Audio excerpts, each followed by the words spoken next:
Run It Back Nation, do you want to get $200 in free bets from DraftKings? Yes, you do. Click the link in the description, bet $5 on any game, and if your team wins, you get $200 in free bets only from DraftKings, only from using the link in the description. Hit the like button on this video. The like button shoots me to the moon, and flood the comments. If you don't have anything to say, just put your favorite emoji. It doesn't matter. It's all for the algo.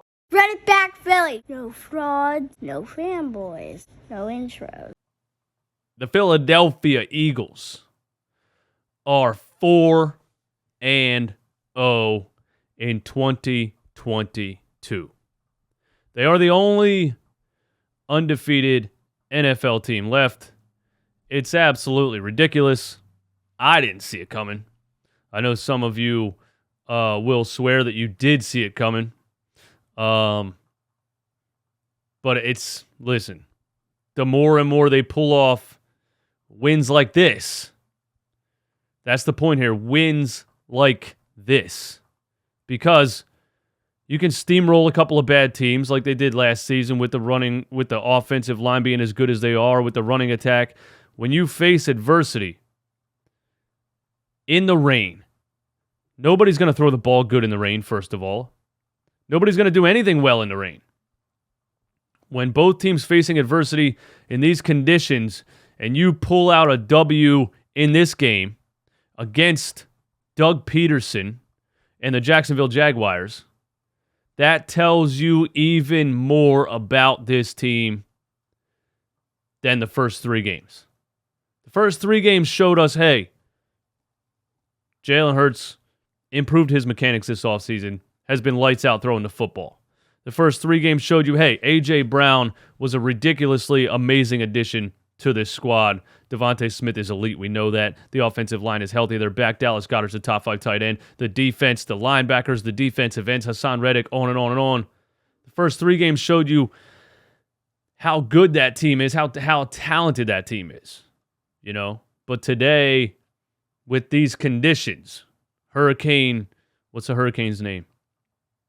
The hurricane, spreading winds and rain all over the Northeast.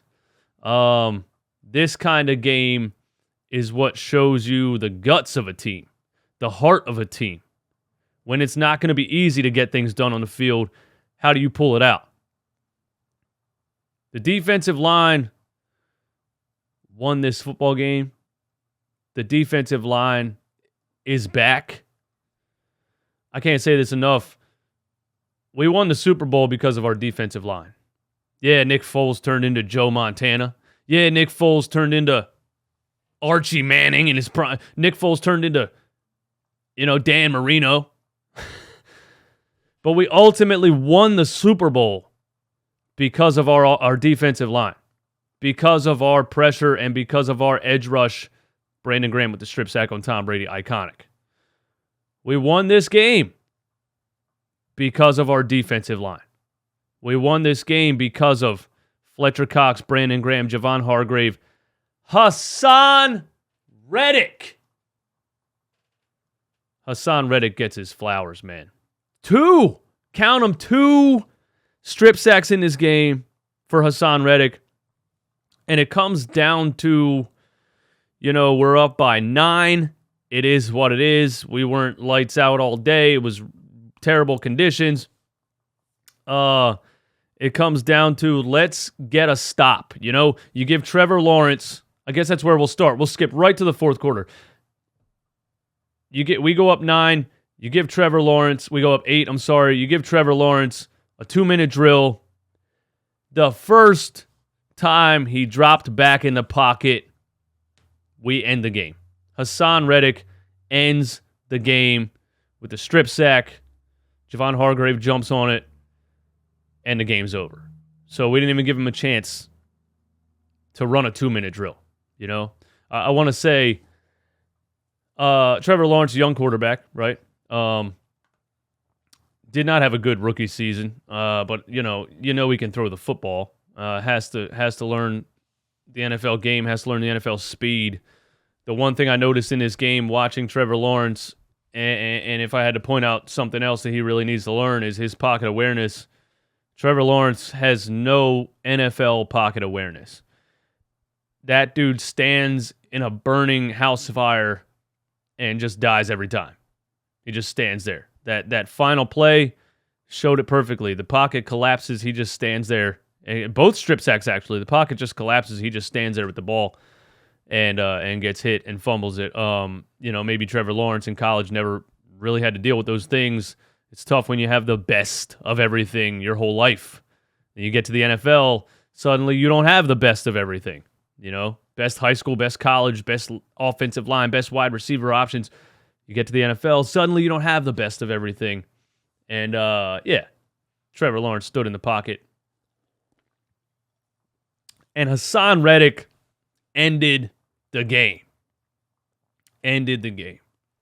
Now, we start out, Jacksonville goes up 14-0. Twitter's going nuts. Twitter's losing their Eagles fans on the internet, Twitter, Facebook groups. They're losing their damn minds. It's over. This is looking like a blowout. We're frauds. It's a fraudulent 3-0. I swear to God, the first 4 minutes of the damn game, people are losing their minds. And me, DJ Eastwood, the most overreactionary Philly sports fan to ever live. I was the one keeping my composure. I was the one being level-headed. I was the one telling everyone to calm down.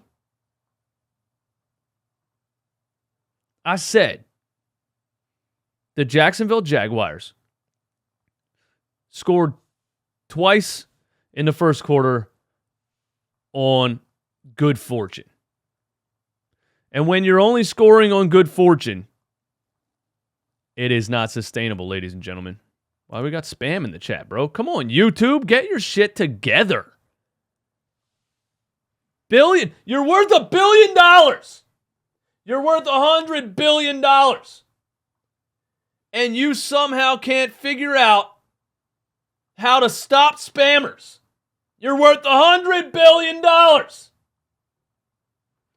Not to mention I got locked down for 2 months last year on a fraudulent copyright claim. Get your shit together, YouTube. Anyway. Where was I? The Jacksonville Jaguars. Yeah, they went up 14-0, but I wasn't scared about it. I wasn't nervous about it at all. Because, what was it? A pick six to start the game. Which, first of all, Nick Sirianni, I didn't like how he was calling the game at first. And then I think he got his stuff together. Well, Shane Steichen, I'm sorry. But either way, the team of coaches, I didn't like how they were calling the game at first. It seems like they had a game plan, and once the weather came into effect, or once the weather was a factor, they just went in with that same game plan, it looked like. The heavy RPO, a lot of passing, a lot of empty backfield shotguns and things like that you straight up don't want to do in the rain. So, Jalen throws a bad ball right there in the first quarter, ends up being a pick six. There's a screenshot of A.J. Brown had a chance to tackle the football player on the other team running toward his end zone, and he didn't tackle him. I don't know what the hell he was doing. He was literally running beside the guy. I think he didn't know he had the ball or something. I don't know. Maybe he had wind. Maybe he had rain on his visor. But, Jalen threw a bad ball behind the receiver. He threw it to Pascal in triple coverage. It wasn't a good decision. It wasn't a good throw. But again, rain game. I don't think anybody should take the passing of either of these quarterbacks into consideration when you're playing in the rain. It obviously changes so much about what's going on. The ball is wet. I mean, that's my analysis, You ever watch ESPN or Sunday NFL Countdown or whatever, and they'll have three guys, they'll have 4 dudes at a desk in suit and ties, you know what I mean? And the question will be on the screen: how do the NFL teams sustain the weather? And they're like, let's cut to Randy Moss for deep analysis. And they talk for like 47 minutes. The ball is wet. That's the answer. The ball is wet. You're not going to have your traction under your feet, and the ball is wet. So they have to run the ball more, and the passing attack isn't going to be there. Show's over. See you guys when the game starts. But they got to make their money the same way I got to make mine. So yeah, Hurts throws the pick six. I thought A.J. Brown should have tackled the guy. I don't know what the hell he was doing right there. And then the Jags come down, kind of rushed down the field a little bit. Was a little bit annoyed by the Eagles' defense on those first couple of drives in the first quarter. And they fumble the ball, and it rolls 12 yards, and they jump on it. So, I'm like, they got a pick six. They fumbled the damn ball, and they got 12 yards out of it. So they got lucky twice, 14-0. It doesn't count. It's actually 0-0. I had no worries at all. I knew the Eagles were going to come back and win this game because we have a better team. That's what it is. I was listening to some pregame shows while I was driving earlier today, and, some of the things people were saying was that rain games are great for offensive lines. Because as an offensive lineman, I think, who's on the Eagles pregame show on NBC Sports? He was talking about this, and it was interesting. He said rain games are good for the offensive line because offensive linemen know where they're going, and they're pretty much set in what they're doing. And the defensive line, especially defensive edge rushers, really need their traction under their feet, really need, that leverage off the ground to do what they want to do. So this is good for offensive lines. When it rains like this, they have an easier time blocking. Well, guess what? The Philadelphia Eagles had a pretty easy time collapsing the pocket when it mattered the most. The Jacksonville Jaguars could not stop Hassan Reddick from getting to the ball and ending the game.